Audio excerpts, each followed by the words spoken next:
Hello, hello. Is anyone there? It's probably a really bad time to be going live. I think it's 3 o'clock in the afternoon. Anyway, I'll just wait. If anyone is on, let me know. Just give me a thumbs up.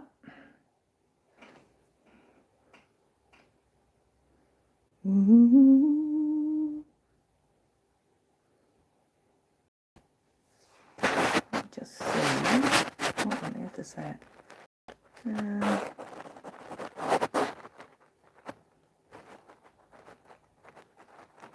Okay.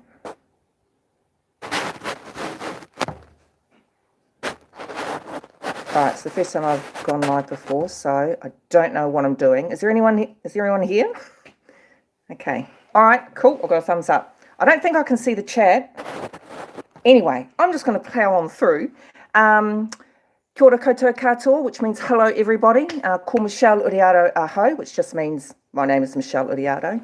And I've been asked to come on live on behalf of Manawa Hine Kōrero, just to make it very clear that we support, or Tautoko, which means support, Karen Davis from Your Kidding Right and Exelanzic.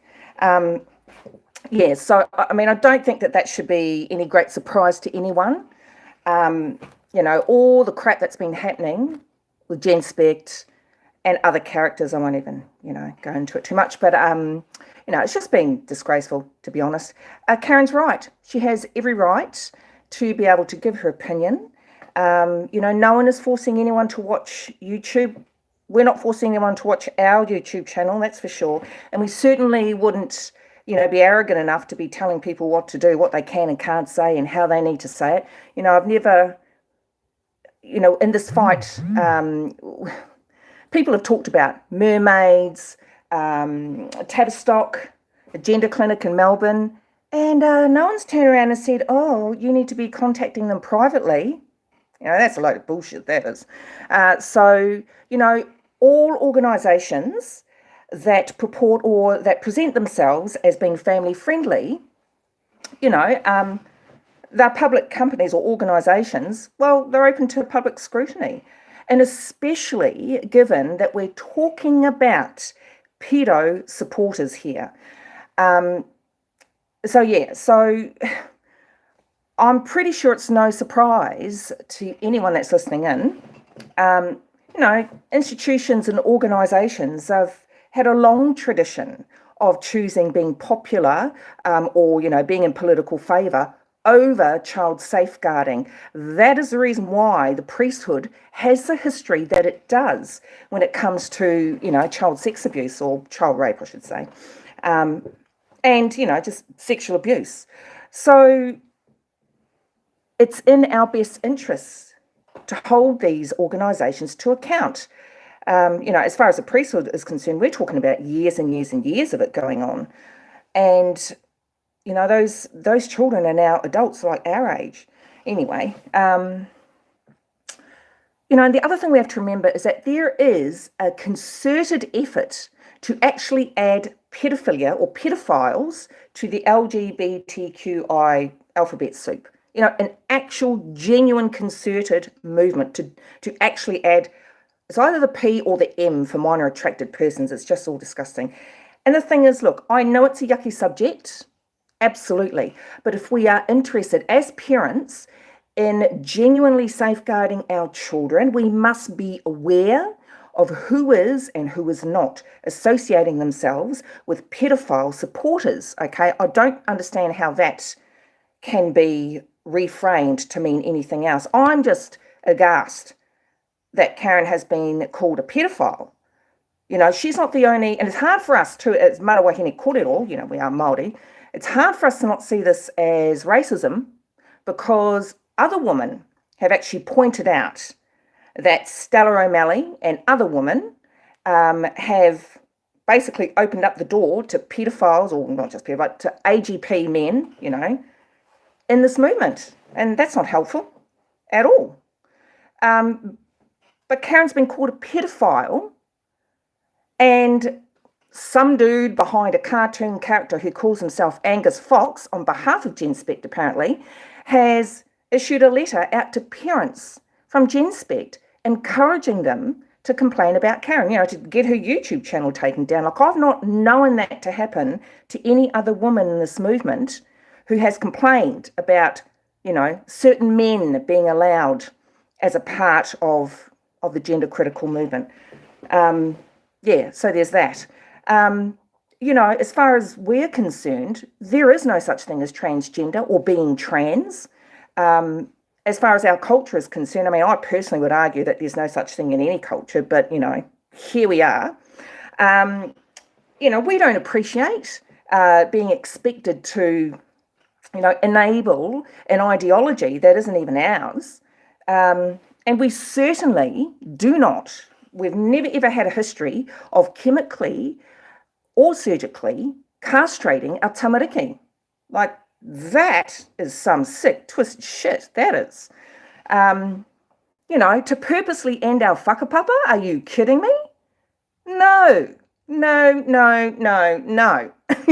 Our ancestors didn't fight for our survival just to be, for generations down the line, to be told that if our children, our tamariki, decide that they're trans or the opposite sex or non-binary, whatever you want to call it, for us to then go and sterilise our whakapapa means genealogy or generations, those that come after us. And it's really important to our survival because we were near wiped off the face of the earth, so that's that for us, it's pretty clear cut.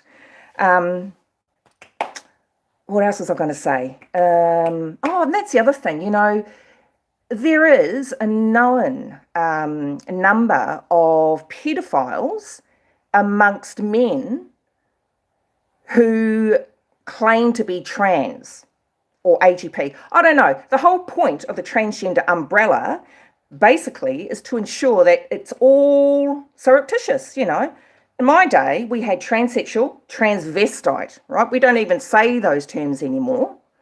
But the transgender umbrella, we know, is hiding men, with fetishes who just love being public about their fetish.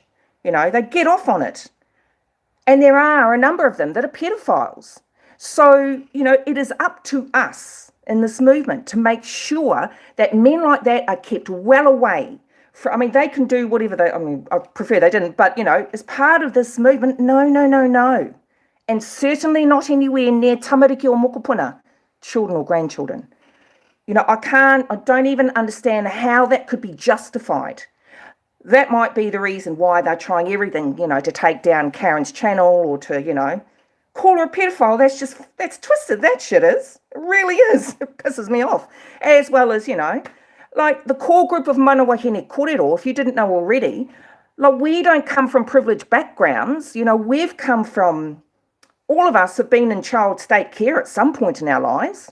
We've had child sexual abuse history. Actually, one of us is a trans widow. I understand, that at the minute there's a move to use the term grass widow instead of trans widow, but it's up to you two to tell you about.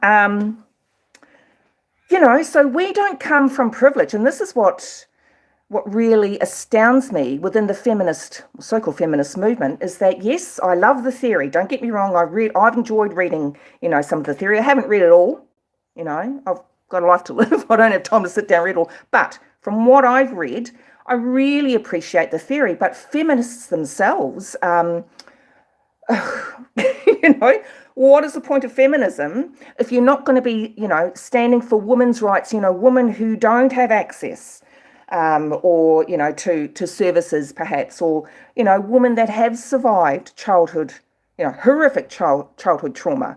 What's that about? When we speak up and we say, excuse me, we don't believe in any pedophiles, or we don't want any pedophiles to be near our children or our grandchildren, thank you very much.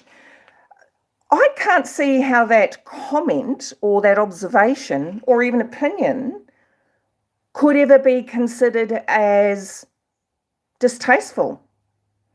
I think that's the word I'm going to use. But anyway, do you know what I mean? Yeah. So anyway, I think that's all I really wanted to say. It's very short and sweet, to the point. And we just wanted to make sure that everyone knew our position, that we are firmly with Karen Davis. Because of her fabulous work, she has ripped the top off that scab for the whole world to see. And I really do encourage everyone to make sure that you are calling this stuff out, okay? Because it's bad enough that we get cancelled and silenced from, the TRAs. Oh, hello, everyone. Advanced Watcher, good on you, yes. Excellent. Sorry, excellent.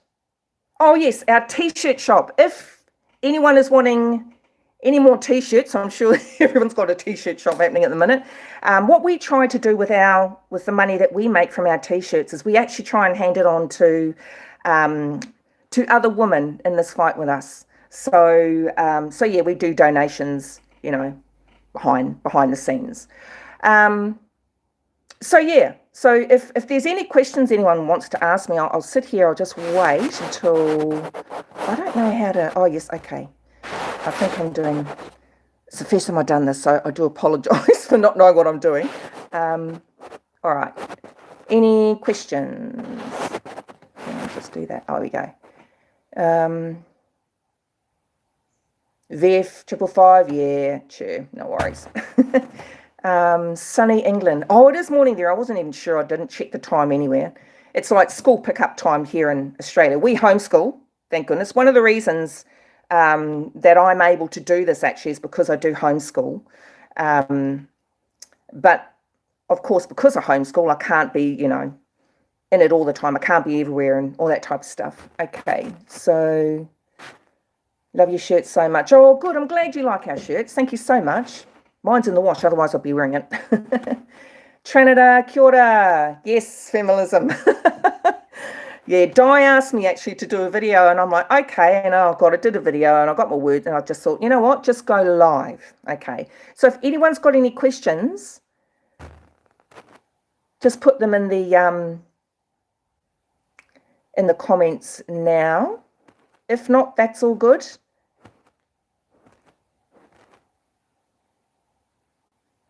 Awesome. Just after 9 o'clock at night on the west coast of Trinidad. Awesome. All right, so it looks like there's no questions, and that's all good. Homeschooling is the only way to educate children with all the yeah, absolutely. Look, in all honesty, it wasn't the reason I decided to homeschool. I actually used to be a working musician. So I'm a muso, and I actually used to work at the school where my daughter used to go years ago, and I pulled her out because of something that went with her teacher. It was horrendously racist, but anyway, so I pulled her out, stopped working there, and we've been homeschooling ever since. The plan was to actually put her back into high school. That would have been last year. But of course, once I realised what was going on with schools and all the gender identity woo-woo, there was no way in hell I was going to put my kid back in. Absolutely no way. It's out of the question. Which means I've got to be her high school teacher. So anyway, it is, it's a journey. It's that word. But anyway, it's, I do enjoy it. And it gives me, obviously, the opportunity, it gives both of us the opportunity to be close. It's really easy, I think, as single parents to lose touch with your children because you're busy, at your job. Like I remember when I was teaching, holy moly, it was full on. And I'm a singer. So singing is really quite physical, so, and at the same time that I was teaching, I also was in different projects or bands, just like any other muso, you have a few on the run, gigging and all that type of stuff. It's a lot. It really is a lot. So, I'm now homeschooling. Got a 2-year-old. I'll be watching the schools at every point. Yeah. Yep. Awesome. That, Anna. Yep. It's actually, it's a lot to get your head around with homeschooling. And I've got to say, when you are a homeschooling parent, you live outside the norm.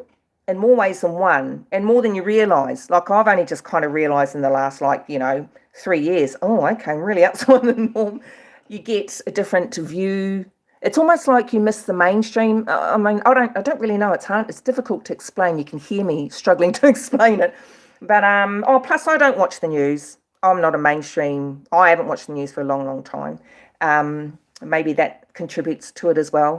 But the fact that I did homeschool is the very reason why I came across the gender stuff. And I was working at a school, right? Yes, there were private lessons that I was giving at that school, but I had no idea about all this gender stuff while my kid was in primary school. None whatsoever. And the moment I pulled her out and we started homeschooling, it was like I had a different perspective. So that's what I mean by, being a homeschooling parent. It's like you're living outside the rat race, I guess you could call it. It's just a very different perspective. And also, too, I've got to say, the homeschooling community here has just exploded. There are far more families here that have taken on homeschooling. To be fair, though, there are, I mean, where I live, I'm in, country, so there's a lot of parents that live out, it's too much for them to be driving their kids, to school every day while running the farm, all that kind of stuff, blah, blah, blah. So I've met some great, great, great mums and dads, but mostly mums, the mums that do all the, do all the homeschooling. And they're all on board with this stuff. And they'll often come to me and ask me certain things, but they're pretty much across it all because, they're homeschooling parents and they keep an eye on stuff like that. It's kind of easier, I guess, to look on the outside, coming from an outside, if that makes sense. And we notice it too when we catch up with kids who are schooled, who do go to, private and public schools here, who are in the system. They'll say little things like, oh, but people can be born in the wrong bodies, stuff like that. And they're only kids, I'm not going to come down on them or anything like that. But, I put, make sure to tell them straight. It's just not possible. Yeah, so anyway. All right, I'll just double check if I've got any questions. When I'm teaching parents get a break. Yeah. Homeschool collective. Oh yeah, actually yes. There are a few homeschooling collectives in Australia, and also too the homeschooling rules here are different per state in terms of what parents are expected to do. When I signed up for my kid, all I had to do was just tick a box saying, yes, I'll homeschool my child, and I won't be leaving her with some no name while I take off to work. That's the other thing, as a single parent here in Australia, you can homeschool. It's the only, I can't think of anything else, not even carers for disability, I don't think it's the only work for the dole type scheme that I'm aware of. They put you on the dole as a single parent. They don't advertise that fact, I'm happy to, tell everyone, but it's okay, you have to resign yourself to the fact that you won't have much money, but that's okay. I don't need a lot. And they put you on the dole as a single parent so that you can homeschool your kids. So yeah. All right. I think that's it. I really appreciate everyone coming in. It's the first time I've ever done a live. But yeah, just so everyone knows, our Tautoko, or our support from Manawahine Kōrero, is firmly with Karen Davis and Exelanzic as well too. I don't know if I said that before, but yeah, Karen Davis and Exelanzic. Absolutely. All right, on that note, I'll leave everyone be. Thank you so much for tuning in. And I don't know if I'll do another one, but yeah, all right. Ka kite.